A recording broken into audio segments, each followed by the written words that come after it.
একমাত্র সরকারি mobile company Teletalk ৩১ March ২০০৫ সাল থেকে। বাংলাদেশের যোগাযোগ ব্যবস্থা। বাংলাদেশের বৃহত্তম সড়ক সেতু কোনটি? বঙ্গবন্ধু যমুনা সেতু, ৪.৮ কিলোমিটার। ঢাকায় ট্যাক্সি ক্যাব চালু হয় ৫ জুলাই ১৯৯৮ সালে।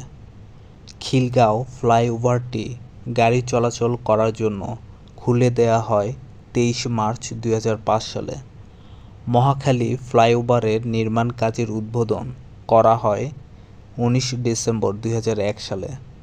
মহাখালী ফ্লাইওভারটি গাড়ি চলাচল করার জন্য খুলে দেয়া হয় ৪ নভেম্বর ২০০৪ সালে।